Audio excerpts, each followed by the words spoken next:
on YouTube? I'm your host, Eric Jones with Eclipse Entertainment Presents. Today we're going to be talking about the Kel-Tec Gen2 SUB-2000. Stay tuned. The Kel-Tec Gen2 SUB-2000 comes in 9mm or 40 Smith & Wesson rounds. You can also buy Kel-Tec versions in M&P, SIG P226, Beretta 92, Glock 17, 19, 22, and Glock 23. So you can match your pistol magazines with your pistol rifle. Also coming in at an overall length of 30.5 inches and 16.25 inches folded, making it easy to conceal carry when on the job. So why debate on what's a better choice for home defense when you can get the best of both worlds? The Kel-Tec SUB-2000 Gen2. Stay tuned for the full review. Alright, the purpose of this video is for home security, home defense. What's the best firearm in my opinion for home defense? And I know a lot of people are going to say the AR-15. I would not recommend going with the AR-15, especially if you live in an urban environment or apartment complexes. For these 5.56 and 2.23 rounds will be penetrating multiple layers of walls. You're probably going to hit people you're not trying to hit. So I would not recommend the AR-15 unless you stay out in the wild and your home's out there and you're out there by yourself. You want to make a point. Now, the most go-to obviously is going to be the pistol here. The pistol is definitely a go-to. I mean, I'm not going to even say that it's not, but let's just make sure we're getting the proper amount of training when we're using these pistols, because when you're in those life or death situations, your heart rate's going to be jacked up, your adrenaline's going to be going, and your hands probably going to be shaky. So let's just make sure we're getting the right amount of training for this, and this thing is 100% all the way. Don't just buy one and not train with it. Now, in my opinion, you get the best of both worlds right here, this Kel-Tec. You got the rifle style barrel going on right here, and you got the pistol magazine rounds. So this is a 9 or 40mm round you can use for this, and you don't have to worry about that penetrating through walls. As soon as you put this muzzle up on target, you're pretty much gonna hit that target, especially in close quarters combat. Let's just make sure that we have our hollow points, and then we won't have to worry about too much penetration if we do miss our target going through the walls and stuff like that. But I'm gonna go ahead and get this on the table, and I'm gonna show you how this baby gets down. Let's get it on. Alright, this right here is your Kel-Tec. I'm just going to go ahead and get these specs out of the way for you. For the barrel length right here, just the barrel itself is about 16.25 inches in length. The weight of this rifle without the foregrip here and the light flashlight that I put on myself, the weight is about 4.25 pounds. The magazine capacity for the 9mm, I believe it's 17 rounds. And this right here is the 40 Smith & Wesson, so this one has a 15 round mag.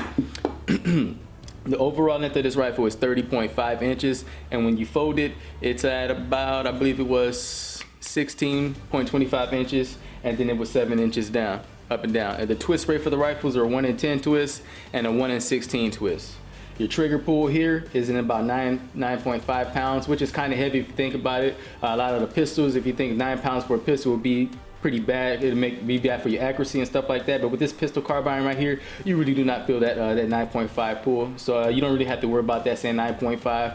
But if you want to upgrade it, you can. They have other options out there for you. If you want to get an aftermarket part, you can go ahead and do so if you choose.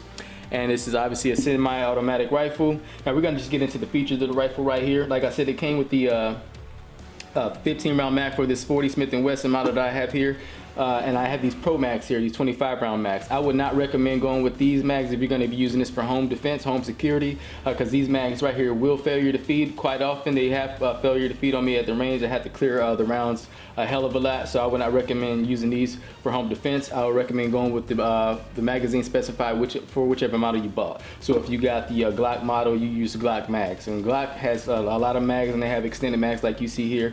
So that's why I want the Glock, but these are really hard to find, so I just went ahead and got the Smith & Wesson model because I already have Smith & Wesson guns, so that wasn't really a big deal for me.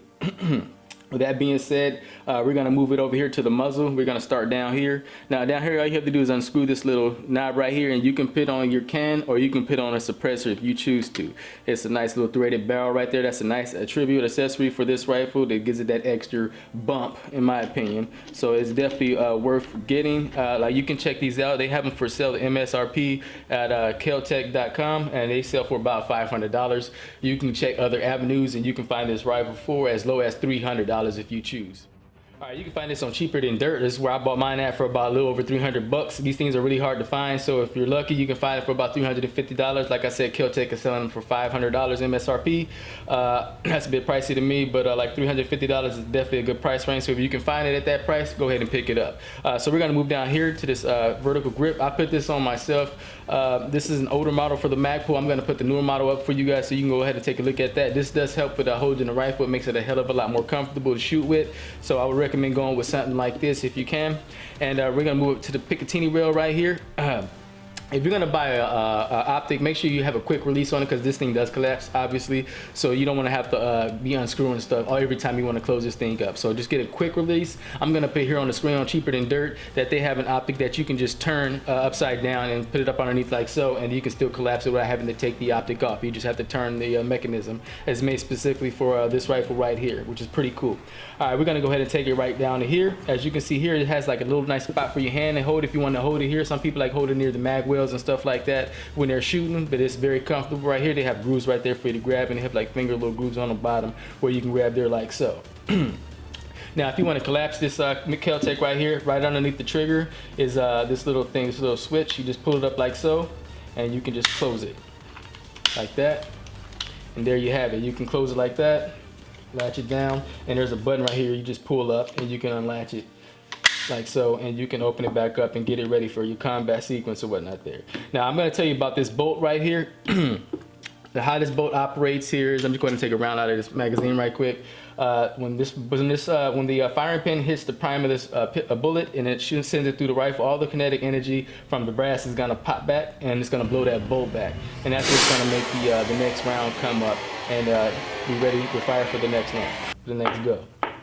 So now that we got that out of the way, I took this to the range yesterday, and I'm going to tell you, I haven't fired it in a while, but I took it and I put 15 rounds through it only with this magazine, and it does give it quite of a kick because of the way how the bolt operates. So you're going to get hit pretty hard back here, more than you would with an AR-15. So you expect a couple of bruises on your shoulder when doing so. If you can find a pad for the back here, I recommend purchasing one of those if you could. Now, right here underneath how you load your firearm is right here.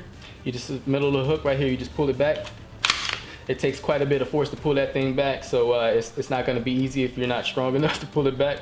And if you want to load the gun, all you do is tap it, and it just loads the bullet right in the chamber like so, that easy. It just slaps it down right forward. Your safety button is right here. You just push that out like so, and you see the red, that means it's ready to fire, weapon's hot, and then you push it back in and put the safety back on. Now we're gonna take it right here. You have a little hole right here like for your slings. I'm gonna show you a sling that I have for mine. I got my sling for $7. I'm gonna just pop that up on the screen for you so you guys can see where to get that at. I just got like a cheap bungee sling. You just hook it on like so, and then there you have it. You don't really need an expensive $60 sling for this rifle, in my opinion. You just need something nice and cheap, something that can hold it because it's not heavy. Let me go ahead and take that off right here. Put that down there. And then down here on the bottom of the buttstock, you can see that they have these this little hole where you can put another part of the sling if you just want to put the strap through there like so, if that's how you like to carry your firearms. But that being said, this is definitely a go-to rifle in my opinion for home defense. It's definitely accurate, it definitely gets the job done, but like I said early on in the video, do not mess with these P-mags if you're going to be using it for home defense. Stick to what specified for your firearm. And my only thing I do not like about the Kel-Tec in my opinion are the sights. These sights are really crappy. They're really bulky and blocky, and they're really hard to see through. So if you ever have an avenue for getting an optic, get one for this if you have one of these, because these things are really hard to see through, and then I would not recommend using these if you are going to be in one of those situations. Although all you really have to do is pick the muzzle up and aim in a direction, it's pretty much going to shoot in that direction. With that being said, I'd like to thank you guys for watching, and there you have it. Thanks for watching Eclipse Entertainment Presents, where we bring you entertainment, news, reviews with a kick. Till next time, God bless.